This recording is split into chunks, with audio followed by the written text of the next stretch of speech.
আসসালামু আলাইকুম সবাইকে স্বাগত জানাচ্ছি ফ্রিকি নিউজে। শুরুতেই জানিয়ে দিচ্ছি এখন পর্যন্ত আমাদের হাতে পাওয়া সর্বশেষ সংবাদ শিরোনামগুলো। খালেদা জিয়ার মুক্তির জন্য শিগগিরই কর্মসূচি দেবে জাতীয় ঐক্যফ্রন্ট। মানবতার আলোয় দূর হবে সন্ত্রাস, বললেন জেসিন্ডা। লোভের আগুনে পুড়ে আর প্রাণহানি নয়, বললেন তথ্যমন্ত্রী। ঢাকার রাস্তায় ছোট সুপারম্যান। ডিএনসিসির মার্কেটে আগুন ষড়যন্ত্র কিনা মুখ খুলছেন না দোকানিরা। বারবার নোটিশের পরও কেন আগুন লাগলো ডিএনসিসি মেয়রের প্রশ্ন। বিস্তারিত প্রতিবেদনে নিউজটি শেষ পর্যন্ত দেখার জন্য সবাইকে অনুরোধ রইল। খালেদা জিয়ার মুক্তির জন্য শিগগিরই কর্মসূচি দেবে জাতীয় ঐক্যফ্রন্ট। কারাবন্দী বিএনপি চেয়ারপারসন বেগম জিয়ার মুক্তির আন্দোলন বেগবান করতে শিগগিরই ঐক্যবদ্ধ কর্মসূচি দেবে জাতীয় ঐক্যফ্রন্ট। গতকাল সন্ধ্যায় আরামবাগে গণফোরামের কার্যালয়ে জাতীয় ঐক্যফ্রন্টের স্টিয়ারিং কমিটির বৈঠক শেষে আসম আব্দুর রব ও মাহমুদুর রহমান মান্না সাংবাদিকদের এই কথা বলেন।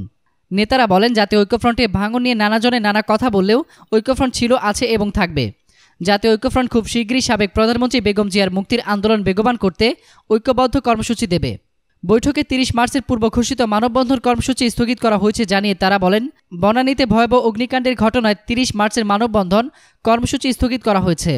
পূর্ব ঘোষিত ৩১ মার্চ স্বাধীনতা ও জাতীয় দিবস উপলক্ষে আলোচনা সভা হবে। এখন পর্যন্ত হল বরাদ্দ পাওয়া যায়নি, তবে যে কোনো হলে এই আলোচনা সভা হবে।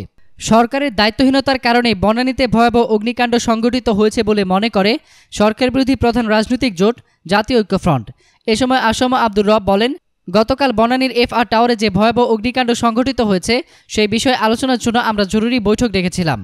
জাতীয় ঐক্যফ্রন্ট মনে করে সরকার দায়িত্বহীনতার কারণে এই ভয়াবহ অগ্নিকাণ্ড সংঘটিত হয়েছে। এত মানুষগুলোর প্রাণহানি হয়েছে।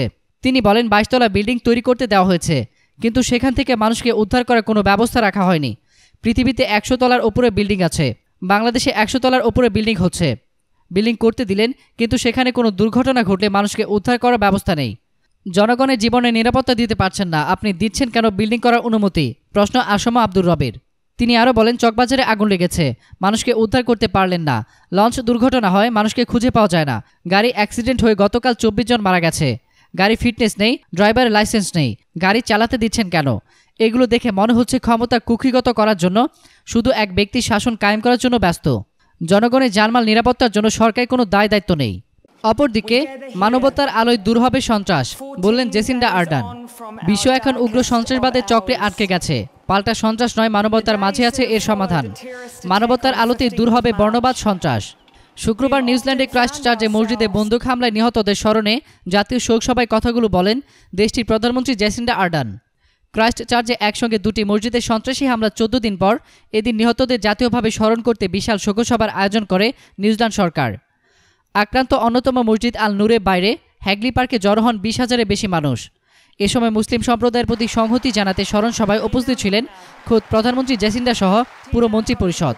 প্রার্থনার পাশাপাশি গান, স্মৃতিকথার মাধ্যমে স্মরণ করা হয় ক্রাইস্ট চার্চ হামলা নিহত 50 জনকে।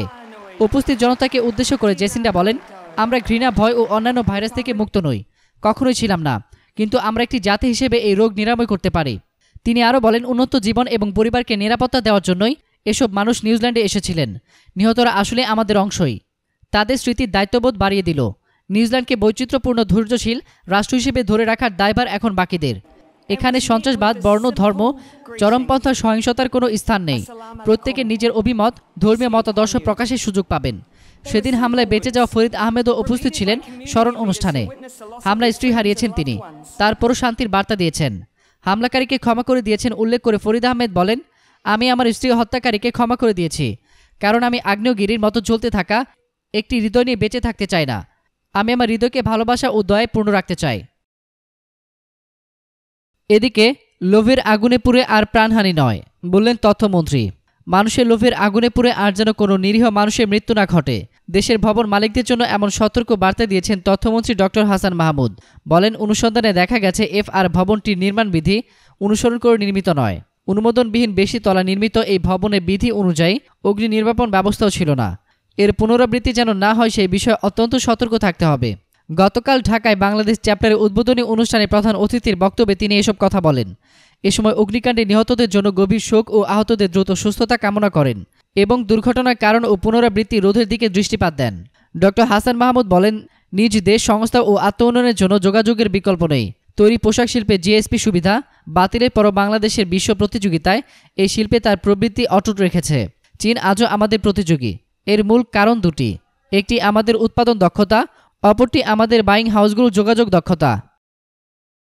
অন্যদিকে ঢাকার রাস্তায় ছোট সুপারম্যান, পরনে নীল পোশাক, গলায় বাঁধা লাল স্কার্ফ উঠছে পেছনে, যেন সুপারম্যান হাজির ঢাকার রাস্তায়। বনানীর যৌতুগৃহ FR টাওয়ারে লাগা আগুনে লেলিহান শিখার সঙ্গে দমকলের কর্মীরা যখন লড়ছেন, জলের পাইপের লিক বন্ধ করতে দাঁতে দাঁত চেপে বসেছিলেন ছোট সুপারম্যান। বৃহস্পতিবার দুপুরে লাগা আগুন 25টি প্রাণ নিয়ে নিয়ন্ত্রণে এসেছে সন্ধ্যা পেরোতেই। দমকল, পুলিশ তো ছিলই, ছিলেন সেনা, নৌ ও বিমান বাহিনীর সদস্যরাও। কিন্তু সাধারণ মানুষও যে পিছিয়ে ছিলেন না, সেই ছবি রাতেই ভাইরাল হয় সোশ্যাল মিডিয়ায়। ছোট একটি ছেলে একদলা প্লাস্টিক নিয়ে লিক বন্ধ করতে বসে রয়েছে দমকলের জলের পাইপের উপরে। সেই ছবি কার্টুনে ফিরে আসে। ছোট ছেলেটি যেন সুপারম্যান, তবে ঢাকার সুপারম্যান যে নেহাতেই ছোট, বয়স বড়জোর 10 কি 11। ফেসবুকে প্রথম তার পরিচয় জানান বনানীতে দায়িত্বে থাকা পুলিশের সার্জেন্ট শৈল রানা। আরে এই যে নাইম, জানিয়েছেন ছেলেটি থাকে কাকরাইল বস্তিতে। মাঝে মাঝে এসে আলাপ জমায় পুলিশ বক্সে। তার বাবা অন্য কোথাও বিয়ে করে সংসার করছে, মা অন্যের বাড়িতে কাজ করে। মামি খেতে দিলে খেতে পায়, না হলে জোটে না। এর মধ্যেও বস্তির আনন্দ স্কুলে 5ম শ্রেণীতে পড়াশোনা চালিয়ে যাচ্ছে, কারণ বড় হয়ে যে পুলিশ হতে চায়। সার্জেন্ট লিখেছেন, আমি তাকে পড়াশোনা চালিয়ে যেতে উৎসাহ দেই, আমার সঙ্গে থাকতে ভালোবাসে সে। আর দুঃখের কথা বলে, ছোট ছেলে কিন্তু বড় সুন্দর কথা বলে নাইম। গতকাল দুপুরে 32 নম্বরে FR টাওয়ারে আগুন ছড়িয়ে পড়তেই ঝাঁপিয়ে পড়ে। নাইমও বসে থাকেনি। লম্বা পাইপ এঁকে বেঁকে যে জল নিয়ে আসছে, দমকলের কর্মীরা তা ছড়িয়ে আগুন নেভাতে চেষ্টা করছেন। তেমনই একটা পাইপে একটা ফুটো দেখতে পেয়ে প্রথমে হাত চেপে বসে ধরে নাইম। তাতেও জল বেরিয়ে আসতে দেখে শুয়ে পড়ে সেটা বুক দিয়ে চেপে ধরে। সেই সময় কিছু প্লাস্টিক এনে দেয় কেউ। তা দিয়েই অদম্য জেদে লিক বন্ধ করে বসেছিল ছোট ছেলেটি। টানা কয়েক ঘন্টা চেপে বসেছিল। গতকাল সকাল হতেই খোঁজ পড়ে নাইমের। পুলিশ গিয়ে তাকে নিয়ে আসে। মুখে লাজুক হাসি নিয়ে বলে, আমি মানুষের সাহায্য করেছি, মানুষের উপকার করার চেষ্টা করেছি, যেন এই আর কি। সেদিন অনেক মানুষই ঘটনাস্থলে ভিড় জমিয়েছিল মোবাইলের ছবি আর নিজস্বী তুলতে। সেই ভিড় সরাতে হিমশিম খেয়েছেন দমকল আর পুলিশ। তার ছবি যে ভাইরাল হয়েছে নাইম কি জানে? ঘাড় নেড়ে সে বলে, হ্যাঁ আমি শুনেছি, আমাকে অনেকে বলেছে। লাজুক কণ্ঠে নাইম পাশে দাঁড়ানো সার্জেন্ট রানাকে দেখিয়ে জানিয়েছেন, আমি বড় হয়ে এই স্যারের মতো হতে চাই, পুলিশ হতে চাই।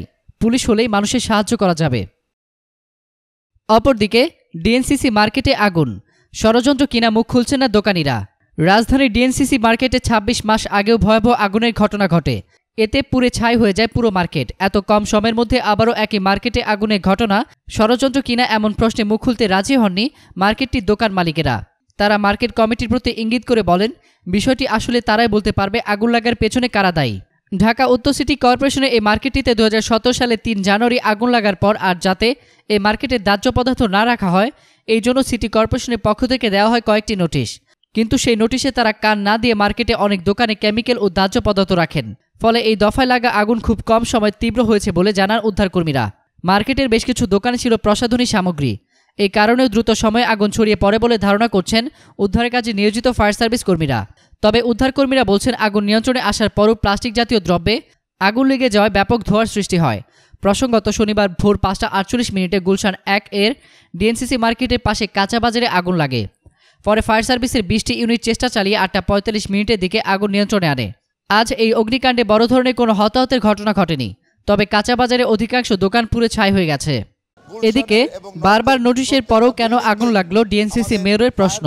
রাজধানী গুলশানের ডিএনসিসি মার্কেটের পাশে কাঁচা বাজারে আবার কেন আগুন লাগলো এমন প্রশ্ন রেখে ঢাকা উত্তর সিটি কর্পোরেশনের মেয়র আতিকুল ইসলাম বলেছেন, এর আগেও এখানে আগুন লেগেছিল। এরপর মার্কেট কর্তৃপক্ষকে 3-4 বার নোটিশ দেওয়া হয়েছে, কিন্তু তারা কি ব্যবস্থা নিল? আজ সকাল 8টার দিকে ঘটনাস্থল পরিদর্শন করে মেয়র এসব কথা বলেন। তিনি বলেন, যেহেতু এর আগে আমি দায়িত্বে ছিলাম না, সংশ্লিষ্টদের সঙ্গে আমি বসবো। আবার কেন আগুন লাগলো সেই বিষয়টি তদন্ত করে দেখা হবে। আতিকুল ইসলাম বলেন, প্রাথমিকভাবে বলা হচ্ছে পারফিউমের দোকান থেকে আগুন লেগেছে। আগে আগুন পুরোপুরি নিয়ন্ত্রণে আসুক, তারপরই পরবর্তী ব্যবস্থা নেওয়া হবে। মার্কেটে অগ্নি নির্বাপন ব্যবস্থা না থাকলে দোকান মালিক সমিতির বিরুদ্ধে ব্যবস্থা নেওয়া হবে। শুধু এই মার্কেট নয়, ঢাকা সিটিতে যতগুলো মার্কেট আছে সেগুলো ঝুঁকিপূর্ণ কিনা কিংবা সেগুলোতে অগ্নি নির্বাপন ব্যবস্থা আছে কিনা সেটা এখন দেখার সময় এসেছে। না থাকলে সবার বিরুদ্ধে ব্যবস্থা নেওয়া হবে। ডিএনসিসি মার্কেটে স্থায়ী বহুতল ভবন তৈরি প্রসঙ্গ টেনে মেয়র বলেন, ডিএনসিসির এই মার্কেটটিতে মামলার জটিলতা আছে। আমরা দ্রুত মামলা নিষ্পত্তি করে স্থায়ী মার্কেটের দিকে যাব, যেখানে অগ্নি নির্বাপনের যাবতীয় ব্যবস্থা থাকবে।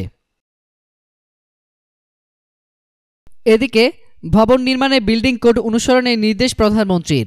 চলতি বছর শেষের দিকে আওয়ামী লীগের জাতীয় সম্মেলন অনুষ্ঠিত হবে। এই লক্ষ্যে সাংগঠনিক প্রস্তুতির অংশ হিসেবে 8টি বিভাগে 8টি সাংগঠনিক কমিটি গঠন করা হয়েছে। জাতীয় সম্মেলনের আগে তৃণমূলকে ঢেলে সাজাতে এসব টিম গঠন করা হয়েছে।